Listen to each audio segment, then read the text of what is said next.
بسم اللہ الرحمن الرحیم۔ سب سے زیادہ جو واقعہ آپ صلی اللہ علیہ وسلم کے بلند ترین اخلاق کی شہادت دیتا ہے وہ حضرت زید بن حارثہ رضی اللہ تعالیٰ عنہ کا ہے۔ یہ قبیلہ کلب کے شخص حارثہ بن شرجیل کے بیٹے تھے اور ان کی ماں سعدی بنت سلبہ قبیلہ طے کی شاخ بنی مون سے تھیں۔ جب یہ 8 سال کے تھے تو اس وقت ان کی ماں انہیں اپنے میکے لے کر گئیں اور وہاں بنی کلب کے کچھ لوگوں نے ان کے پڑاؤ پر حملہ کیا اور لوٹ مار کے ساتھ جن آدمیوں کو پکڑ کر لے گئے ان میں حضرت زید بھی تھے۔ پھر انہوں نے طائف کے قریب عکاس کے میلے میں جا کر ان کو بیچ دیا۔ خریدنے والے حضرت خدیجہ رضی اللہ تعالیٰ عنہ کے بھتیجے حکیم بن حزام تھے۔ انہوں نے مکہ لا کر اپنی پھوپھی صاحبہ کی نظر کر دیا۔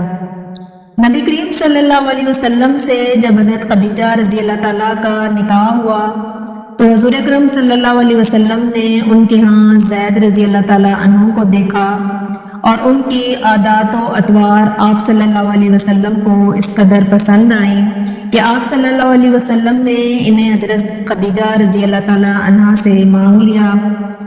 اس طرح یہ خوش قسمت لڑکا اس خیر الخلائق ہستی کی خدمت میں پہنچ گیا جسے چند سال بعد اللہ تعالیٰ نبی بنانے والا تھا۔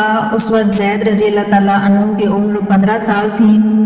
کچھ مدت کے بعد ان کے باپ اور چچا کو پتہ چلا کہ ہمارا بچہ مکہ میں ہے اور انہیں تلاش کرتے ہوئے نبی کریم صلی اللہ علیہ وسلم تک پہنچے اور عرض کیا کہ آپ صلی اللہ علیہ وسلم جو فدیہ چاہیں ہم دینے کو تیار ہیں، آپ ہمارا بچہ ہمیں دے دیں۔ حضور اکرم صلی اللہ علیہ وسلم نے فرمایا کہ میں لڑکے کو بلاتا ہوں اور اس کی مرضی پر چھوڑ دیتا ہوں کہ وہ تمہارے پاس جانا چاہتا ہے یا میرے پاس ہی رہنا پسند کرتا ہے۔ اگر وہ تمہارے پاس جانا چاہے تو میں کوئی فدیہ نہ لوں گا اور اسے یوں ہی چھوڑ دوں گا، لیکن اگر وہ میرے پاس رہنا چاہے تو میں ایسا آدمی نہیں ہوں کہ جو شخص میرے پاس رہنا چاہتا ہو اسے خواہ مخواہ نکال دوں۔ انہوں نے کہا یہ تو آپ نے انصاف سے بھی بڑھ کر درست بات فرمائی ہے، آپ بچے کو بلا کر پوچھ لیجئے۔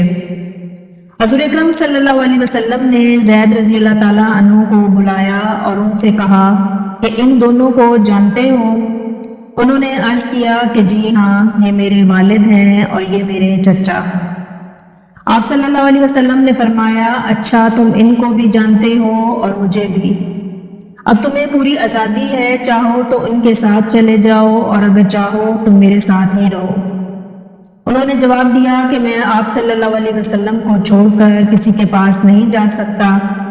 ان کے باپ اور چچا نے کہا کہ زید، کیا تو آزادی پر غلامی کو ترجیح دیتا ہے اور اپنے ماں باپ اور خاندان کو چھوڑ کر غیروں کے پاس رہنا چاہتا ہے؟ انہوں نے یہ سن کر کہا کہ میں نے ان کے جو اوصاف دیکھے ہیں ان کا تجربہ لینے کے بعد میں دنیا میں کسی کو بھی ان پر ترجیح نہیں دے سکتا۔ زید رضی اللہ تعالیٰ عنہ کا یہ جواب سن کر ان کے باپ اور چچا بخوشی راضی ہو گئے اور حضور اکرم صلی اللہ علیہ وسلم نے اسی وقت زید رضی اللہ تعالیٰ عنہ کو آزاد کر دیا اور حرم میں جا کر قریش کے مجمع میں اعلان کیا اور فرمایا کہ آپ سب لوگ گواہ ہیں، آج سے زید رضی اللہ تعالیٰ عنہ میرا بیٹا ہے، یہ مجھ سے وراثت پائے گا اور میں اس سے۔